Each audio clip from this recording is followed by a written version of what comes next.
अस्सलाम वालेकुम students. Kaif 9 audit and assurance chapter 4 हमने स्टार्ट किया हुआ है। आज हम फाइनली उसे कंप्लीट कर देंगे। एक छोटा सा टॉपिक है हमारे पास, वो हम कवर करेंगे और देखेंगे। और हमारे पास प्रैक्टिस क्वेश्चन में पास पेपर से क्या क्या क्वेश्चन और रहते हैं कवर करना, वो आज हम कवर करेंगे। तो लास्ट टॉपिक चैप्टर 4 में क्या है, not for profit organisation.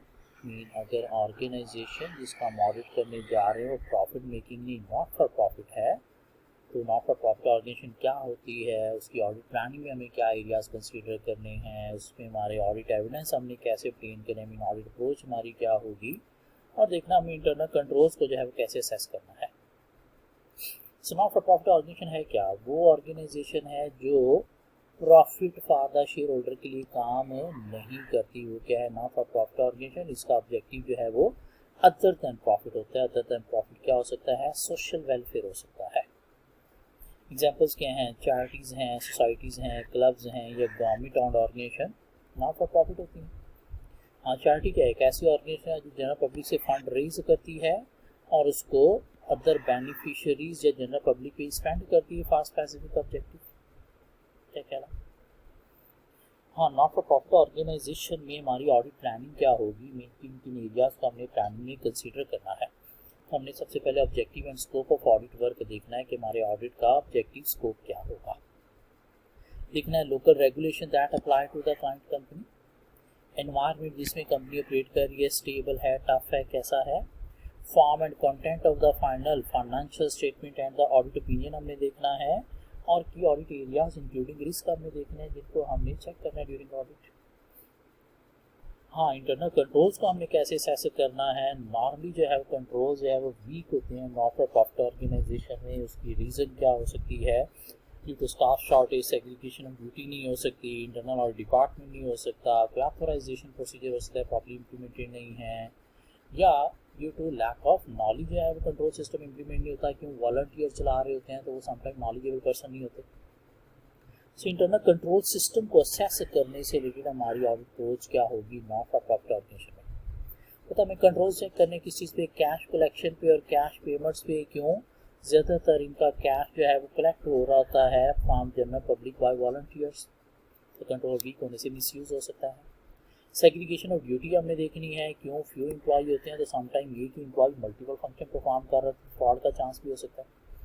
Authorisation of spending हमने देखनी है, प्रॉपर हो रही है नहीं हो रही तो पैसा मिसयूज़ भी हो सकता है, पर्सन यूज़ की गुड्स बाय करने में यूज़ हो सकता है।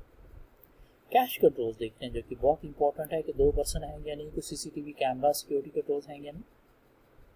कंट्रोल्स ओवर इनकम भी हमने देखने हैं, like donation, cash collection, membership fees, grants कोई हैं या नहीं है, क्योंकि अगर कंट्रोल्स नहीं है तो इनकम आपकी इफेक्ट हो सकती है। Use of funds only for authorise purpose भी आपने देखना है कि ऑथोराइज पर्पस के लिए फंड यूज़ हो रहे हैं या नहीं हो रहे। कहीं कंपनी की मैनेजमेंट एम्प्लॉयज अपने पर्सनल यूज़ में तो फंड्स को यूज़ नहीं कर रहे। ठीक है, एग्जामिनर स्ट्रेट फॉरवर्ड टेस्ट कर सकते हैं कि हम नॉट फॉर प्रॉफिट ऑर्गेनाइजेशन में इंटरनल कंट्रोल्स को कैसे असेस करते हैं। ऑडिट एविडेंस हमने ऑब्टेन करने हैं कैसे, कुछ प्रोसीजर परफॉर्म करके। तुम्हारी ऑडिट अप्रोच क्या होनी चाहिए, क्योंकि कंट्रोल्स वीक हैं इसलिए टेस्ट ऑफ कंट्रोल वाली मीन सिस्टम बेस्ड अप्रोच नहीं होगी। किस अप्रोच पे हम चलेंगे, सब्सटेंटिव अप्रोच पे। क्यों, कंट्रोल वीक होते हैं। और की एरियाज हमने क्या देखना है, completeness of recording transaction assets and liabilities and possibility of misuse of funds. हाँ, कुछ एनालिटिकल प्रोसीजर भी हमें परफॉर्म करना होता है ताकि सेंस मिल सके फिगर्स की। और हमें क्या करना है, रिव्यू भी करना होता है फाइनेंशियल स्टेटमेंट्स में अकाउंटिंग पॉलिसीज एप्रोप्रिएटली अप्लाई हो रही हैं। तो कंट्रोल से रिलेटेड क्या हमारी अप्रोच होगी, ऑडिट एविडेंस से रिलेटेड क्या अप्रोच होगी। हाँ, रिपोर्ट क्या होगी, लॉ के अकॉर्डिंगली जो भी रिपोर्ट में चाहिए वो हम देंगे। हाँ, अगर कंपनी जो है वॉलंटरी ऑडिट करवा रही है तो फिर हम पर ISA 700 एक स्टैंडर्ड ISA 700 जिसने स्टैंडर्ड वर्डिड अनक्वालिफाइड रिपोर्ट दी है, मीन कंपनी की फेवर में ओपिनियन क्या से होगी, या ISA 700 में बताएगा और रिपोर्ट के अंदर क्या क्या होता है, तो वो स्टैंडर्ड रिपोर्ट हम देंगे। एग्जाम में पूछ सकते हैं कि नहीं आप बताएं नॉट फॉर प्रॉफिट ऑर्गेनाइजेशन में कंट्रोल वीक क्यों होते हैं, या हमारा शायद कहीं पे क्यों कह रहे जियो इस तरह के क्वेश्चन में कवर भी कर चुके हैं। तो रीज़न क्या है, lack of segregation of duty as staff is limited, volunteer staff which may not have well qualified experience to develop good control system. No internal audit department so working in NFPOs, इसलिए monitoring of control जो है mean इसका मतलब क्या है, lack of monitoring of control, mean control जो हैं उनकी मॉनिटरिंग नहीं होगी. क्यों नहीं होगी? क्योंकि इंटरनल ऑडिटर नहीं है, तो सूरत में भी कंट्रोल सिस्टम वीक हो सकता है. या lack of authorisation due to lack of involvement of trustees. Trustees जो है वो अगर प्रॉपर्ली इन्वॉल्व नहीं हो रहे तो एक्सपेंडिचर स्पेंडिंग ऑथोराइज नहीं हो रही तो कंट्रोल वीक है. हम ऑलरेडी पास्ट पेपर में कवर कर चुके हैं. हाँ, कुछ अदर फैक्टर्स भी हमें कंसीडर करना होते हैं एनएफपीओज में. क्या कैश में भी significant and controls are likely to be limited. तो देखना है कैश कलेक्शन के ऊपर कंट्रोल अच्छे हैं या नहीं. Income could be risky area particularly where money is donated or raised informally. तो वो भी देखना है फॉर्मल इनकम जनरेट होनी चाहिए ताकि रिकॉर्ड में सब कुछ आए. There may be limitation in scope of work of the audit. क्यों हो सकता है? एविडेंस प्रॉपर रिकॉर्ड मेंटेन नहीं हो रही. There may be lack of predictability income or identifiable relation between expenditure and income which could make analytical review less appropriate. Matching हो सकता है, प्रॉपर नहीं हो रही. Restricted fund may exist where the organization is only allowed to use certain funds for specific purposes. तो देखना है वो specific purpose के अलावा कहीं funds utilize तो नहीं हो रहे. And there may be sensitivity to key statistics such as proportion of revenue used in administration, particularly for a charity. तो देखना है कि कहीं एडमिनिस्ट्रेशन पे बहुत ज़्यादा खर्चा तो नहीं आ रहा, रेवेन्यू ज़्यादा कहीं यहाँ पे तो नहीं लग रहा. तो स्पेसिफिक पर्पस जिसके लिए ऑर्गेनाइजेशन बनी है वहाँ पे खर्चा होना चाहिए. ये कुछ अदर फैक्टर्स भी एग्जामिनर टेस्ट कर सकते हैं. ऑलमोस्ट रटा ही यहाँ से टेस्ट होगा. ऐसा कोई सिनेरियो बेस्ड क्वेश्चन आज तक कभी टेस्ट नहीं हुआ इस एरिया से. यहाँ तक हमारा चैप्टर 4 जो है वो कम्प्लीटली वाइंड अप हो गया. हाँ, अभी प्रैक्टिस जो है वो रहती है, तो प्रैक्टिस में भी चलते हैं, देखते हैं क्या क्या हमने कवर कर लिया और क्या क्या कवर करना रहता है. क्या कहना, शायद ऑटम 10 तक हमने कल कवर कर लिया था प्रीवियस लेक्चर में. सो स्प्रिंग 10, ऑटम 9 और कुछ क्वेश्चंस और हैं, वो देखते हैं क्या क्या हो सकते हैं. सो स्प्रिंग 10 में एग्जामिनर ने चैप्टर टेस्ट किया 2 + 5 7 + 4 9 मार्क्स के लिए. क्या टेस्ट किया? A question. Identify the possible causes which motivated Sajjad to reduce the materiality level. देखते हैं क्या हुआ. क्या Sajjad is the audit senior on the audit of Hamid Limited HML. Upon his manager's instruction, Sajjad has determined the acceptable materiality level to be rupees 10 million at the initial planning stage. Mean इससे नीचे amounts को immaterial, इससे ऊपर को material consider करना है. जब preliminary materiality level start करते हैं ऑडिट प्लान में. However, at the time of evaluating the result of audit procedures carried out at the interim stage, he has reduced the materiality level to ₹7.5 million. तो during audit procedure perform करते शायद उसे risky area ज़्यादा highlight हुए, इससे उसने क्या किया, मटीरियलिटी लेवल को रिड्यूस कर दिया. और रिड्यूस किया जा सकता है, मटीरियलिटी को रिवाइज किया जा सकता है किन सिचुएशन में, due to change in circumstances की सूरत में, या फिर change in auditor knowledge as a result of audit procedure perform की सूरत में. क्या कहना. तो पार्ट 1 क्या कहता है, identify the possible causes which motivated Sajad to reduce materiality level. तो कॉजेज वही दो रीजन है, चेंज इन सर्कमस्टांसिस या change in auditors knowledge as a result of audit procedure perform की सूरत में. क्या कहना. नंबर 2 क्या कहता है, discuss the impact of reduction in the materiality level on the audit risk and audit procedures to be perform. Audit materiality level reduce करने से ऑडिट रिस्क पे क्या इफेक्ट पड़ेगा. तो ऑडिट रिस्क और मटीरियलिटी में इनवर्स रिलेशनशिप है. हम यहाँ पे मटीरियलिटी लेवल हमने रिड्यूस किया है तो ऑडिट रिस्क यहाँ पे क्या हो जाएगा, इंक्रीज हो जाएगा. हमें रिस्क और मटीरियल स्टेटमेंट जो है वो इंक्रीज करना पड़ेगा. और उसके बेस्ड अगर रिस्क और मटीरियल स्टेटमेंट को हम रिड्यूस करना चाहते हैं तो उसके लिए हमें क्या करना पड़ेगा, कैरी आउट करना पड़ेंगे एक्सटेंडेड एडिशनल ऑडिट टेस्ट, और हमें परफॉर्म करना पड़ेंगे डिटेक्शन रिस्क को रिड्यूस करने के लिए भी अपनी nature, timing, centre of audit procedure change करना पड़ेगा. क्या क्या, क्योंकि 2-3 बातें की जा सकती है. प्रोसीजर क्या परफॉर्म करेंगे और मटीरियलिटी और रिस्क आपस में क्या रिलेशनशिप है. पार्ट 3 कहता है, during the course of an audit both qualitative as well as quantitative misstatements need to be considered.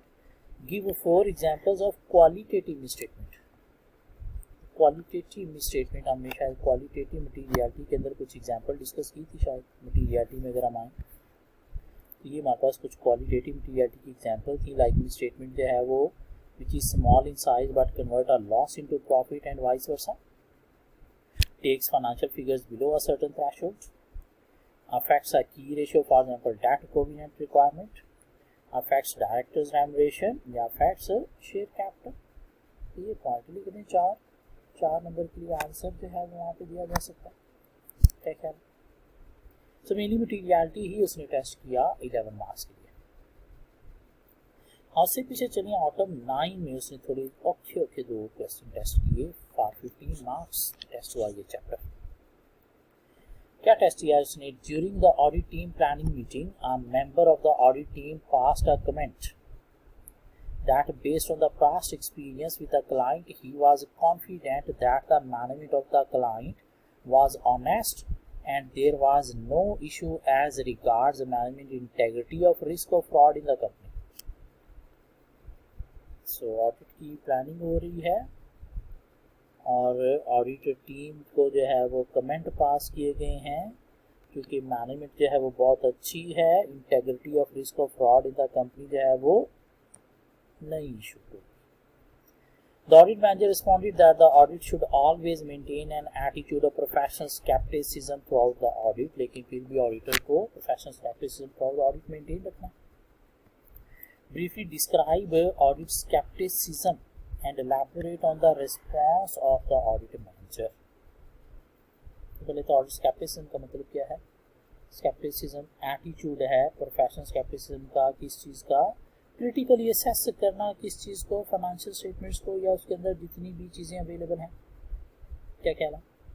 क्या करना? क्वेश्चनिंग माइंड के साथ जो है वो validity of audit evidence obtain करना। क्या कहना? तो क्या है? क्रिटिकल असेसमेंट है और क्या है? क्वेश्चनिंग माइंड के साथ जो है हमने क्या करना है? ऑडिट एविडेंस को जो है वो असेस करना है और साथ क्या करना है? रिमेन अलर्ट रहना है through out the audit regarding any possibility of misstatement in the financial statement. क्या कह रहा? और क्या करना हमने? और क्या करना है? इसका मतलब ये नहीं कि हमने क्लाइंट को डिसऑनेस्ट समझे कर लग जाना है, नहीं, हमने जो है वो अनड्यू रिलायंस जो है वो नहीं करना ऑन इंटेग्रिटी ऑफ मैनेजमेंट। अब मैनेजर के जो कमेंट हैं कि हमें जो है वो क्या करना है? मेंटेन करना है प्रोफेशनल स्केप्टिसिज्म। तो यस, हमें मेंटेन करना है professional scepticism at planning stage भी मेंटेन करना है, ड्यूरिंग ऑडिट भी मेंटेन करना है, इवन फाइनल रिव्यू स्टेज पे भी मेंटेन करना है। क्या कहना? दो क्लाइंट की पास में जो है वो कोई रिस्क ऑफ फ्रॉड या इंटेग्रिटी पे कोई फैक्टर नहीं आया, लेकिन हमने क्या करना है? इंटेग्रिटी ऑफ क्लाइंट जो है वो एवरी ईयर दोबारा से इंश्योर करनी है। लेकिन इसका मतलब जो है वो क्लाइंट को डिसऑनेस्ट जो है वो नहीं समझे। ये कुछ बातें की जा सकती हैं, डेफिनेशन दे दो, उसके अंदर पॉइंट्स क्या है वो बता दो। एक डिफरेंट टाइप का क्वेश्चन था जो 2009 में एग्जामिनर ने टेस्ट किया, 8 मार्क्स। प्लीज एक आंसर को रीड करके हाथ से अटेम्प्ट कर लेना है। साथ एक और 7 नंबर के लिए क्वेश्चन टेस्ट किया। During the course of audit an auditor is expected to vigilant enough to develop understanding about the propriety of important transaction and to determine whether or no such transaction have appropriate business rationale. Briefly describe the situations in which a transaction is indicative of fraud or an attempt to conceal fraud or fraudulent financial reporting. fraudulent financial reporting का fraud होने की क्या situation है? Fraudulent financial reporting का fraud होने की क्या situations हैं? शायद हमने कहीं पे पढ़ा अपॉर्चुनिटीज। क्या ख्याल है? क्या सिग्निफिकेंट रिलेटेड पार्टी ट्रांजैक्शन की सूरत में, assets liabilities revenue expenditure based on significant estimate की सूरत में, domination of management by single person और ग्रुप की सूरत में, कॉम्प्लेक्स और अनस्टेबल ऑर्गेनाइजेशन स्ट्रक्चर की सूरत में, इंटरनल कंट्रोल कंपोनेंट्स और डेफिशिएंट की सूरत में। कुछ बातें और भी लिख सकते हैं, इनफेक्टिव कम्युनिकेशन और एनफोर्समेंट ऑफ एथिकल वैल्यूज की सूरत में। Non history of violation of security और अदर लॉस। क्या सर कंप्लीट उठा के क्या करना है, रटा यहाँ पे वॉमिट कर देना है किसी नंबर के लिए 7 मार्क्स के लिए, तो 7.1 से उठा लो। क्या कहना, यहाँ तक तो हमने देख लिया 2009 से ऑनवर्ड 2020 तक प्रीवियस 11 ईयर्स में चैप्टर में से क्या क्या चीज़ें टेस्ट हुई। हमारे पास कुछ और भी क्वेश्चंस हैं जिनमें से कुछ हम कवर कर चुके हैं, कुछ कवर करना रहते हैं। क्वेश्चन 17 है हमारे पास एक फॉर 6 मार्क्स। क्या कहता है, while applying analytical procedure on the audit, the auditor has predicted direct material consumption of rupees 1500 million. So analytical मुझे परफॉर्म करते हुए हमें पता चला डायरेक्ट मटेरियल कंज्यूम जो हुआ है कितने का, 1500 मिलियन का।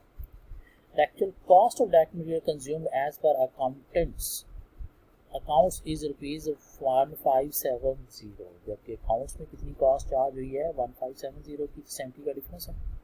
क्या कहना, the auditor has emphasized on production volume and increased material price in arriving at said estimation. The manager believes that general increase in material price is the reason for such deviation. Material की price increase होने से deviation आ गया। Describe the course of action the auditor should take in dealing with this situation. इस situation को auditor कैसे deal करेगा, course of action बताना। Course of action में सबसे पहले तो हम क्या करेंगे, देखेंगे कि ये डिफरेंस जो है वो एक्सेप्टेबल है या नहीं है। तो क्या देखना है, एक्सेप्टेबिलिटी ऑफ डिफरेंस। इस पॉइंट ऑफ व्यू से मटीरियलिटी के पॉइंट ऑफ व्यू से अमाउंट मटीरियल है या नहीं, किस पॉइंट ऑफ व्यू से, और हमें देखना है रिस्क के पॉइंट ऑफ व्यू से और एश्योरेंस के लेवल के पॉइंट ऑफ व्यू से। क्यों रिस्क हाई होगा, एश्योरेंस लेवल हाई होगा, मटीरियलिटी भी हमें देखनी है कि 70 से बाहर है या लो है, तो देखना है कि एक्सेप्टेबल है। दूसरा हमने देखना है कि डिफरेंस जो है वो सिग्निफिकेंट है या नहीं, सिग्निफिकेंट है या नहीं। तो अगर सिग्निफिकेंट है तो हमने इन्वेस्टिगेट करना है डिफरेंस को, कैसे, मैनेजमेंट से इंक्वायरी करते हुए। क्या कहना, और हमें क्या करना है, जो मैनेजमेंट से इंक्वायरी की है उससे रिलेटेड हमें जो है वो ऑब्टेन करने हैं कोऑपरेटिव एविडेंस भी डिफरेंस के। कोऑपरेटिव एविडेंस का मतलब क्या है, एक्स्ट्रा सपोर्टिंग एविडेंस भी हमने जो है वो मैनेजमेंट से डिस्कस ऑब्टेन करने हैं मैनेजमेंट डिस्कशन के अकॉर्डिंगली। अगर मैनेजमेंट प्रॉपर्ली जो है वो कोई एक्सप्लेनेशन हमें नहीं दे पाती तो फिर हमने क्या करना है, कुछ अदर टेस्ट जो है वो भी परफॉर्म करने हैं टू वेरीफाई दिस अमाउंट। तो चलिए 3-4 कोर्स ऑफ एक्शन था जा सकते हैं। एक्सेप्टेबल है या नहीं, सिग्निफिकेंट है या नहीं है, तो मैनेजमेंट से डिस्कस करना है। Other evidence, cooperative evidence obtain करने हैं टू सपोर्ट मैनेजमेंट डिस्कशन। और अगर वाकई ही मैनेजमेंट को एक्सप्लेनेशन प्रॉपर नहीं देती या कोऑपरेटिव एविडेंस मैच नहीं करते तो हमने अदर टेस्ट परफॉर्म करना है to verify the difference. Question 18 हम कवर कर चुके, 19 कवर कर चुके, 20 कवर कर चुके। हाँ, एक हमारे पास क्वेश्चन आ गया क्वेश्चन 21 जो अभी तक हमने कवर नहीं किया, क्वेश्चन 21। तो देखते हैं क्या है क्वेश्चन 21। सो रिक्वायरमेंट क्या है question, using the information provided above prepare the audit strategy for Tempest for the year ending 31st December 2005। क्या प्रिपेयर करनी है, ऑडिट स्ट्रैटेजी। ऑडिट स्ट्रैटेजी के अंदर क्या होता है, रिस्की एरियाज होते हैं। ऑडिट स्ट्रैटेजी के अंदर क्या होता है, ऑडिट अप्रोच भी होती है। ऑडिट स्ट्रैटेजी के अंदर क्या होता है, मटीरियलिटी लेवल भी होते हैं। हम एक हेडिंग दे देंगे क्या हम प्रिपेयर करने जा रहे हैं, ऑडिट स्ट्रैटेजी। और ऑडिट स्ट्रैटेजी प्रिपेयर करने जा रहे हैं तो अल्टीमेटली इसमें हमने क्या करना है, सबसे पहले हमने जो है वो लिखना है क्या, कोई क्लाइंट का नाम क्या है, कंपनी कौन सी है, क्या कहला। सो हमने क्लाइंट लिखना है और क्लाइंट शायद यहाँ पे नज़र आ रहा है, क्या है, टेम्पेस्ट है। साथ हमने ईयर एंड जो है वो मेंशन करना होता है कि किस ईयर एंड की हम जो है स्ट्रैटेजी प्रिपेयर कर रहे हैं, किसने प्रिपेयर की, उसके नेम सिग्नेचर जो नॉर्मली ऑडिट मैनेजर जो है वो होता है। क्या कहना, उसके बाद हमने क्या करना होता है, ऑडिट स्ट्रैटेजी के अंदर हमने जो है वो देनी होती है मटीरियलिटी लेवल भी, और उसके लिए हमने क्या करना है, देखना है कंपनी का जो प्रॉफिट है मेनली करंट ईयर का, ये फिगर हमने क्या करना है, लिख देना है प्रॉफिट, और उसका 5% निकाल के भी एक फिगर लिख देनी है, और उसके बाद 10% निकाल के भी एक फिगर लिख देनी है। उसके बाद रेवेन्यू जो है वो कंपनी का लेना है करंट ईयर का, तो उसका 0.5% भी निकाल देना है, 1% भी निकाल देना। उसके बाद टोटल एसेट्स हमने कंपनी के जो है वो लेने हैं, और टोटल एसेट्स को अगर हम देखें तो शायद हमें यहाँ पे टोटल एसेट्स से भी डाटा कुछ मिलता है, तो उसका भी 1% हमने जो है वो निकाल के क्या करना है, एक साइड पे लिख देना है।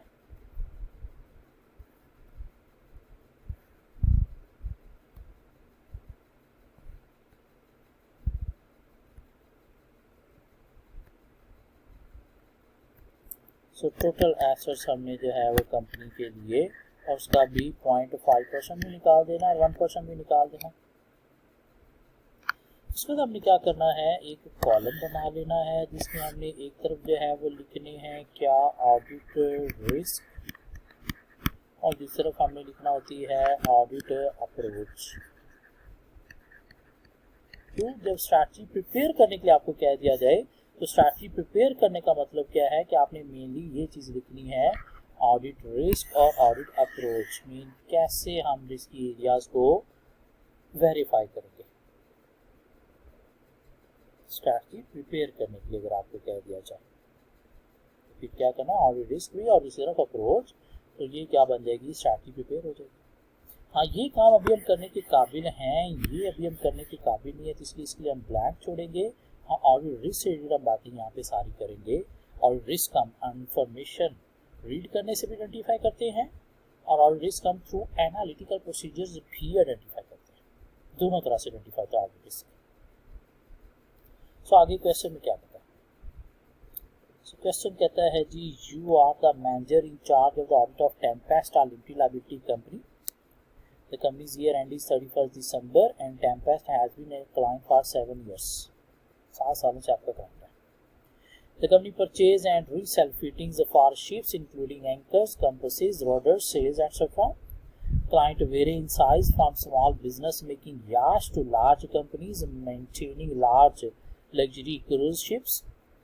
No manufacturing take place in Tempest. Company क्या करती है, थोड़ी सी information. Information on the company's financial performance is available as follows. Revenue देखें तो इंक्रीज नज़र आ रहा है, कॉस्ट ऑफ सेल इंक्रीज नज़र आ रही है, जीपी डिक्रीज हो गया, एडमिन कॉस्ट इंक्रीज, चूँकि रेवेन्यू इंक्रीज हुआ है लेकिन डिस्ट्रीब्यूशन कॉस्ट सेम है, नेट प्रॉफिट हाईली डिक्रीज हो गया। नॉन करंट एसेट्स में बात करें तो डिक्रीज हो गए हैं, क्यों डिक्रीज हुए हैं भाई, माइट भी कंपनी अपने एसेट डिस्पोज ऑफ कर। करंट एसेट इन्वेंट्री की बात करें तो हाईली डिक्रीज हो गया, क्यों पता नहीं। रिसीवेबल में हाईली इंक्रीज आया, उतना सेल में इंक्रीज नहीं आया जितना रिसीवेबल में आया, और कैश एट बैंक भी काफ़ी डिक्रीज हो गया। शेयर कैपिटल जो है वो सेम है, क्यूमुलेटिव प्रॉफिट कंपनी के डिक्रीज हो गए हैं, total share holder fund decrease हुआ है, non current liabilities almost half हो गई हैं, और करंट लायबिलिटीज स्लाइटली इंक्रीज हो गई। खैर अभी इन पॉइंट्स को उठाते हैं, नीचे कुछ अदर इंफॉर्मेशन भी क्या कहता है। The industry that Tempest trade in has seen moderate growth of 7% over the last year. Industry में 7% सेल इंक्रीज होने की ग्रोथ रेट है। Non current assets mainly relate to company premises for storing inventory. 10 delivery vehicles are owned with a carrying amount of 300,000। Non current assets में inventory store होनी है क्योंकि cell increase हो रही है ग्रोथ में इंडस्ट्री, और उसमें कुछ 300,000 की मोटर व्हीकल भी हैं इस चीज़ में, ये 3600 में। One of the directors purchase a yacht during the year, director ने एक याcht परचेज किया है, रिलेटेड पार्टी ट्रांजैक्शन है। Inventory is stored in 10 different locations across the country, with your firm again having offices close to 7 of those locations. ठीक है, detection risk.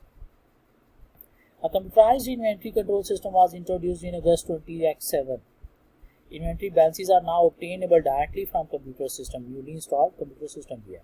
The client doesn't intend to count inventory at the year end but rely instead on the computerized inventory control system. तो वहीं से balance किए जाएंगे।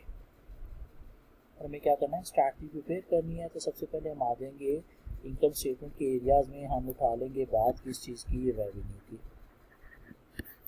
और revenue company का जब इंक्रीज हुआ है 12% से, जबकि इंडस्ट्री एवरेज है 7%।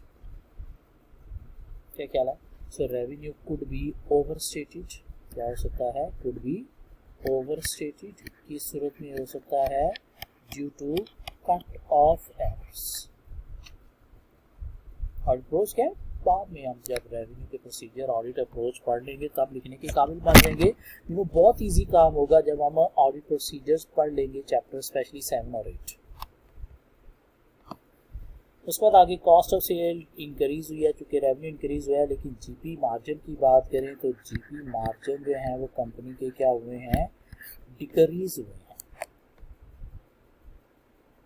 मार्जिन क्या हुआ? डिक्रीज हुआ है। करंट विद प्रीवियस हम कंपेयर करके बात करेंगे और चांसेस हो सकते हैं कि माइट भी कंपनी कुछ एडमिन एक्सपेंसेस को मिसक्लासिफाई कर रही है towards direct expenses. So misclassification of admin expenditure हो सकता है। उसके बाद डिस्ट्रीब्यूशन कॉस्ट की बात करें तो वो सेम है। सो डिस्ट्रीब्यूशन कॉस्ट जो है वो क्या है? सेम है, जबकि सेल इंक्रीज हुई है 12% से, ये भी इंक्रीज होनी चाहिए थी। तो ये भी क्या चांसेस हो सकते हैं? डिस्ट्रीब्यूशन कॉस्ट में भी misclassified to other expenses like administration cost. क्या कहना? आगे अप्रोच क्या है बाद में देखेंगे, अभी हम लिखने के काबिल नहीं। उसके बाद हम आ जाएंगे नेट प्रॉफिट के ऊपर, और यहाँ पे हम प्रॉफिटेबिलिटी मीन प्रॉफिट रेशियो जो है वो निकालेंगे। करंट विद प्रीवियस और ह्यूज डिक्रीज आ रहा है, तो ये प्रॉफिट का डिक्रीज होना क्रिएट कर सकता है क्या? Serious cash flow issues for the company which must be disclose properly in the financial statements per IAS one. And if company do not providing any detail disclosure, financial statement could be misstated। Non current assets की बात करें, non current assets तो कंपनी ने क्या किए हैं? Dispose of किए हैं, डिस्पोजल हुई है, जबकि आपकी सेल इंक्रीज हुई है। और ये इन्वेंट्री को स्टोर करने से रिलेटेड जो है वो वेयर हाउस है, तो शायद आपको तो सेल इंक्रीज हुई है तो वेयर हाउस ज़्यादा चाहिए, लेकिन डिस्पोज होना दिस मीन चांसेस हो सकते हैं गोइंग कंसर्न भी। यह हो सकता है डिस्पोजल का कंपनी ने जो है वो प्रॉपर डिस्क्लोजर फाइनेंशियल स्टेटमेंट में प्रोवाइड नहीं किया, तो फाइनेंशियल स्टेटमेंट को भी मिसस्टेटेड। क्या इन्वेंट्री की अगर हम बात करें तो इन्वेंट्री में क्या हुआ है जी? ह्यूज रिडक्शन आ रही है, और इसकी रीज़न क्या हो सकती है? कि माइट भी कंपनी ने जो कंप्यूटराइज सिस्टम चेंज किया है उसमें आपने कन्वर्जन नहीं की प्रॉपर जो है वो मैनुअल डाटा की टूवर्ड्स कंप्यूटराइज डाटा, जिस सूरत में इन्वेंट्री कुड बी अंडरस्टेटेड हो सकती है। ये मैनुअल जो रजिस्टर पे पहले चल रही थी, कंप्यूटराइज सिस्टम में एंट्री की गई है, तो माइट भी कंप्लीट डाटा कन्वर्ट नहीं किया गया, जिस वजह से इन्वेंट्री कुड बी अंडरस्टेटेड। क्या कहना? उसके बाद हम रिसीवेबल्स की बात भी कर सकते हैं। रिसीवेबल डेज जो हैं वो पहले ये थे, यहाँ पे इंक्रीज हो गए हैं। इस मीन कंपनी स्ट्रगल कर रही है रिसीवेबल्स रिकवर करने में, तो अगर bad debts premium properly create नहीं करती तो सूरत में profit asset could be overstated, expenses understated. क्या ख्याल है? कैश एट बैंक की भी बात कर सकते हैं, डिक्रीज हुआ है तो माइट भी कोई कैश फ्लो इश्यूज क्रिएट हो गए हैं which may not be disclose properly in the financial statements per IA one. अब अगर हम यहाँ पे आए कुछ ये जो अदर इंफॉर्मेशन है, तो इसमें देखें तो डायरेक्टर ने जो है वो यास जो है वो परचेज किया है, तो ये क्या है? रिलेटेड पार्टी ट्रांजेक्शन है। तो related party transaction financial statements में डिस्क्लोज होनी चाहिए। अगर डिस्क्लोजर नहीं है तो ये नॉन डिस्क्लोजर क्या बन गया? Charge of misstatement. क्या कहना? उसके बाद कंपनी ने ड्यूरिंग द ईयर जो है न्यू आईटी सिस्टम जो है वो इंट्रोड्यूस करवाया है, तो माइट भी अर्ली स्टेज कंट्रोल वीकनेसेस सूरत में कंट्रोल काफ़ी वर्क नहीं कर रहे, तो स्टेटमेंट्स में not be prevented detected corrected by the system. फिर हमारा जो है वो इन्वेंट्री की लोकेशन जो है वो 10 है और हमारे ऑफिस 7 के करीब हैं। तो अगर ऑडिटर जो है वो ऑल साइट्स पे जो है वो इन्वेंट्री काउंट अटेंड नहीं कर सकेगा तो चांसेस दैट मिस स्टेटमेंट में not be detected by the auditor, एक डिटेक्शन रिस्क भी लिखा जा सकता है। इसके अगेंस्ट जब हम ऑडिट अप्रोच लिखेंगे तो ये हमारी क्या प्रिपेयर हो गई, ऑडिट स्ट्रैटेजी जो है वो प्रिपेयर होगी। इसकी एरियाज हाईलाइट करना और ऑडिट अप्रोच डिफाइन करना, ये क्या है, स्ट्रैटेजी है। ये साथ मटीरियलिटी लेवल भी आपने लिखना होते हैं। क्या है, थोड़ा अनोखा डिफरेंट टाइप का क्वेश्चन है। ये बेसिकली सीए में अपीयर नहीं हुआ, ACCA का क्वेश्चन है, लेकिन हमारे आई कैप क्वेश्चन बैंक में इंक्लूड किया हुआ है आई कैप ने, तो टेस्ट हो भी सकता है इसी तरह का क्वेश्चन, इसलिए प्रैक्टिस कर लेंगे। क्वेश्चन 22 हम शायद कवर कर चुके हैं जैक। क्वेश्चन 24 हम कवर कर चुके हैं, तो 23 बीच में बच गया है। देखते हैं क्या है क्वेश्चन 23 और उसके बाद हमारा आज का लेक्चर भी खत्म हो जाएगा और चैप्टर 4 भी with 11 year pass paper even आंग बाय शाइन से भी कुछ 10-12 क्वेश्चन के साथ प्रॉपर्ली कवर हो जाएगा। क्या है question 23 ISA 315 identifying and assessing the risk of material misstatement through understanding the entity and environment requires auditor to perform risk assessment procedure which include obtaining and understanding of the entity and its environment including its internal control। ISA 315 कहता है जी आपको risk assessment करनी है, कैसे, client के business का, environment का और इंटरनल कंट्रोल का नॉलेज देते हुए। करना क्या आपको, for 3 marks explain the purpose of risk assessment procedure. Risk assessment procedure का पर्पस क्या है, क्या पर्पस हो सकता है? नंबर 1 रिस्की एरिया हाईलाइट करना, क्या नंबर 2 कहता है ये अंडरस्टैंडिंग भी लेना क्लाइंट के बिजनेस की, क्यों, इससे क्लाइंट के बिजनेस की अंडरस्टैंडिंग लेने में हेल्प मिलती है। और तीसरा वो कहता है जी nature, timing and extent of audit procedure define करने के लिए हमें क्या करना है, रिस्क असेसमेंट जो है वो प्रोसीजर परफॉर्म करना है। क्यों, इसकी एरियाज के बाद हम डिफाइन कर सकेंगे कि हमारी ऑडिट की नेचर, टाइमिंग एंड एक्सटेंट क्या हो सकती है। 3 नंबर पे 3 पॉइंट लिखे जा सकते हैं बेटा। Outline the source of evidence the auditor can use as part of risk assessment procedure. तो सोर्स ऑफ एविडेंस क्या, 4 सोर्स ऑफ एविडेंस थे, क्या, इंक्वायरी, इंस्पेक्शन, ऑब्जर्वेशन और एनालिटिकल प्रोसीजर्स। 4 प्रोसीजर्स हमने पढ़े, प्रोसेस ऑडिटर्स, क्या बेटा। अब आप ये अगर हम देखें क्या कहता है, part of your risk assessment procedure. Risk assessment procedure mean planning stage for the audit of sanitary company for the year ending 31 December 2026। Identify and describe the issues to be considered when providing service to this client. Issues आपने जो है identify describe करना, तब planning stage. अब issues का मतलब क्या है, प्लानिंग स्टेज पे हम क्या आइडेंटिफाई करते हैं, mainly risk of material statement में रिस्की एरियाज। लेकिन जब वर्ड इश्यूज आ जाए तो इसका मतलब सिर्फ और सिर्फ रिस्की एरियाज नहीं, साथ थ्रेट्स ऑन इंडिपेंडेंस भी इसके अंदर आ जाते हैं। ना सिर्फ threat on independence, code of ethics का अगर कोई इशू है तो वो भी इसमें आ जाता है। सपोज आपकी कॉम्पिटेंस नहीं है, सपोज कॉन्फिडेंशियलिटी का मैटर है, या सपोज कोई इंटेग्रिटी इफेक्ट होने का इशू। सो थ्रेट्स भी, ऑडिट रिस्क भी और कोड ऑफ एथिक्स इशूज। कितने मार्क्स के लिए, 10 मार्क्स। तो 5 अगर अच्छे इश्यूज हम आइडेंटिफाई कर दें इंटू 2, 10 मार्क्स कवर हो गए। क्या देखते हैं क्या इशू मिलते हैं। Small and company in audit firm has 7 partners. The firm has a number of audit clients in different industrial sectors with a wide range of fee income. An audit partner of Marlin Company has just delegated to you the planning work for the audit of sanitary company. This company provides a range of mobile telecommunication facilities, and this will be the second year your firm has providing the audit services. So company क्या कर रही है जी, mobile communication जो है वो sector में operate कर रही है। So मोबाइल में ऑपरेट कर रही है, तो सूरत में इन्वेंट्री जो है वो कंपनी की क्या हो सकती है, ऑब्सोलीट हो सकती है। क्या ख्याल है, और अगर कंपनी ऑब्सोलीट इन्वेंट्री के लॉसेस बुक नहीं करती तो उस सूरत में ओवरस्टेट हो सकते हैं क्या, प्रॉफिट प्लस एसेट, और साथ एक्सपेंसेस क्या हो सकते हैं,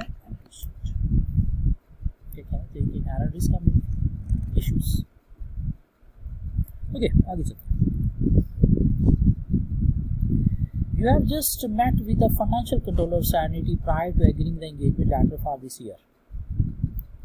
The controller has informed you that Serenity has continued to grow quickly. Company की जो है वो क्विक ग्रोथ है। तो क्विक ग्रोथ जो है तो ये ड्यू टू ओवर ट्रेडिंग भी हो सकती है।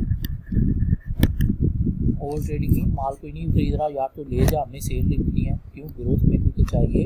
और ये ओवर ट्रेडिंग जो है वो क्रिएट कर सकती है चांसेस फॉर बैड डेट्स, और अगर कंपनी बैड डेट्स क्रिएट नहीं करती तो उसमें asset profit could be overstated, expenses understated हो सकते हैं। एक और इनहेरेंट रिस्क, ठीक है। With the financial accounting system changing rapidly and appropriate control system being difficult to maintain, ठीक है। कंट्रोल वीकनेसेस की सूरत में चांसेस हो सकते हैं misstatements will not be prevented, detected, corrected by the system. ये किस तरह चला गया, कंट्रोल किसकी तरफ, ठीक है ना। 3 इश्यूज मिल गए ना।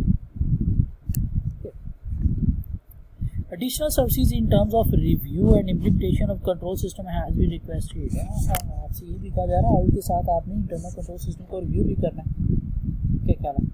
इंटरनल कंट्रोल सिस्टम को अगर आपने जो है वो रिव्यू भी करना है और ऑडिट भी आप ही कर रहे हो, उस सूरत में क्या राइज हो सकता है, सेल्फ रिव्यू फैक्ट भी राइज हो सकता है, क्या ख्याल है। इंडिपेंडेंस सब्जेक्टिविटी फैक्ट होती है, क्या होना चाहिए, separate team for audit and separate team for review of internal control system होना चाहिए, क्या ख्याल है, ठीक है।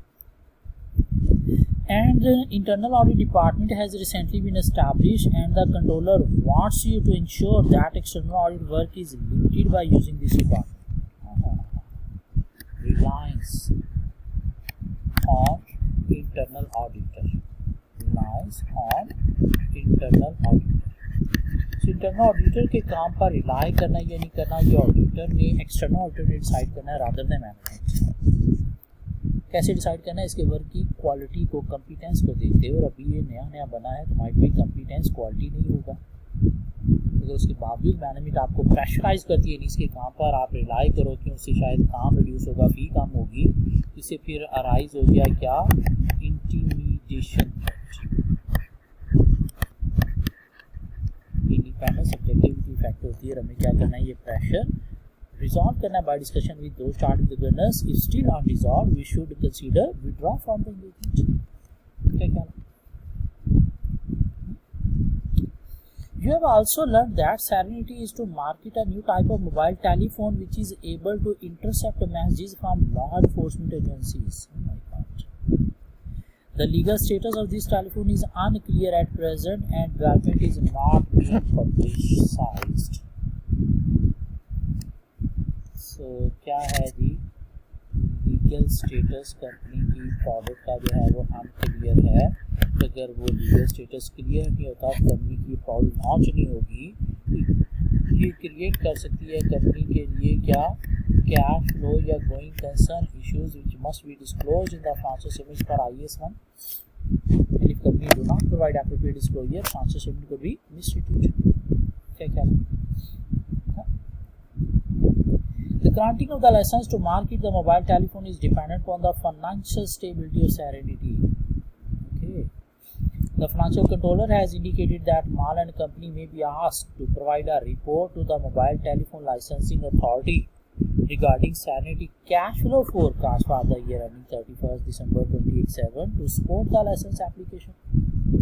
क्या अगर हम ऑडिट के साथ जो है ये कैश फ्लो के ऊपर भी ओपिनियन देने जा रहे हैं तो अगेन इससे जो है वो क्या हो सकता है, कैश फ्लो दो फाइनेंशियल स्टेटमेंट का पार्ट होती है, इससे सेल्फ रिव्यू थ्रेट भी राइज हो सकता है, साथ फी डिपेंडेंसी की सूरत में सेल्फ इंटरेस्ट थ्रेट भी अराइज हो सकता है। क्या ख्याल है, तो क्या देखना है, फी from this client should remain below 15% of the firms annual income. एक और आपने बात करनी है कि वो फोन जो है वो क्या करता है, सिग्नल जो है वो लॉ इन्फोर्समेंट एजेंसीज के जो है वो अफेक्ट करता है। तो सिग्नल इश्यूज भी है, तो इस सूरत में अगर इसके अगेंस्ट कोई लीगल एक्शन होते हैं, लाइक कंपनी बैन होती है, तो उनके साथ एसोसिएशन से हमारी रेपुटेशन भी अफेक्ट हो सकती है। क्या ख्याल है? और इसी अल्टीमेटली गवर्नमेंट कोई एक्शन लेती है तो उससे जो है वो इंटेग्रिटी ऑफ मैनेजमेंट जो है वो भी अफेक्ट होती है, तो उसको भी हमें जो है वो रिव्यू करना है। तो अगर इंटेग्रिटी अफेक्टेड है तो हमें शायद रेजिग्नेशन फ्रॉम ऑडिट को कंसिडर करना चाहिए। क्या ख्याल है? कुछ इश्यूज मिलते हैं हमें। पहले तो कंपनी मोबाइल सेक्टर में जो है वो ऑपरेट कर रही है, तो इन्वेंट्री ऑब्सोलीट हो सकती है। फिर उसके बाद जी क्विक ग्रोथ है, तो ओवर ट्रेडिंग सूट में बैड डेट्स अगर रिकॉर्ड नहीं किए गए, कंट्रोल वीकनेसेस हैं, सेल्फ रिव्यू थ्रेट है, रिलायंस और इंटरनल कंट्रोल है, लीगल स्टेटस का इशू है, कैश फ्लो का इशू हो सकता है। अपनी कैश फ्लो के ऊपर अगर हमने रिपोर्ट देनी है तो उसमें सेल्फ रिव्यू या फिर फी डिपेंडेंस की सेल्फ इंटरेस्ट थ्रेट हो सकता है। और सिग्नल इश्यूज़ की सूरत में अगर कोई लीगल इशू होता है तो हमारी रेपुटेशन भी इनके साथ एसोसिएट होने से अफेक्ट हो सकती है, जिससे हमारे अदर क्लाइंट लूज हो सकते हैं। और अगर लीगल इशू होता है तो इंटेग्रिटी ऑफ मैनेजमेंट अफेक्ट भी हो सकती है, जो हमें दोबारा से क्या करनी है, असेस करनी है। और अगर वाकई ही इंटेग्रिटी अफेक्टेड है तो फिर शायद हमें जो एडिट एविडेंस मिल रहे हैं वो भी क्या होंगे, किसी हमें और से रेजिग्नेशन को भी कंसिडर तो बातें की जा सकती है। थोड़ा डिफरेंट टाइप का क्वेश्चन।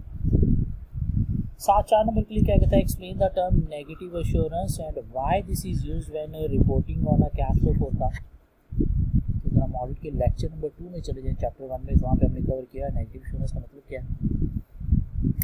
Indirectly express करना, like nothing has come to our attention that causes us to believe financial statements do not give fair view। और हम प्रोवाइड करते हैं कहाँ पे, ऑडिट में नहीं, नॉन ऑडिट एंगेजमेंट में। लाइक अगर हम रिपोर्ट देने जा रहे हैं कैश फ्लो फोरकास्ट में, क्यों देते हैं नेगेटिव एश्योरेंस?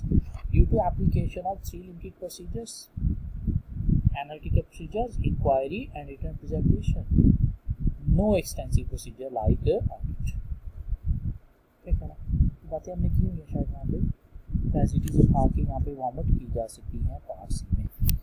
और क्वेश्चन 24 हम कवर कर चुके हैं, तो यहाँ तक हमारा जो है वो past paper question relating to this chapter 4 जो है वो शायद सारे के सारे हमने अब तक जो भी टेस्ट हुआ था प्रीवियस 11 ईयर्स में वो भी कवर कर लिया, और कुछ टाइम बाय शाइन से भी क्वेश्चन कवर कर लिया।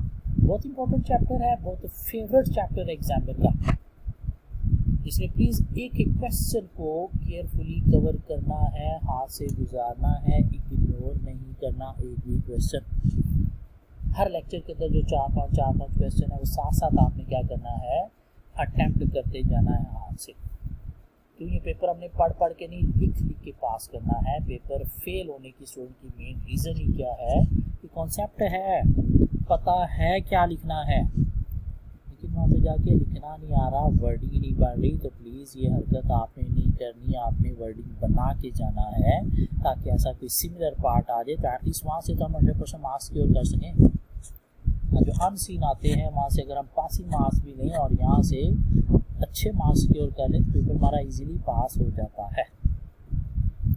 सिर्फ ये क्वेश्चन कवर नहीं करने, अफेक्टिवली कवर करने। अफेक्टिवली कवर करने का मतलब क्या है, सिर्फ आंसर सुनने नहीं है, दिमाग में बनाने नहीं है, आंसर एक दफ़ा पास पेपर का पढ़ के हाथ से गुजारने भी हैं। हाथ से गुजारने मीन प्रॉपरली अटेम्प्ट करना है question like you are sitting in the exam paper. Hopefully next lecture में हम चैप्टर 5 स्टार्ट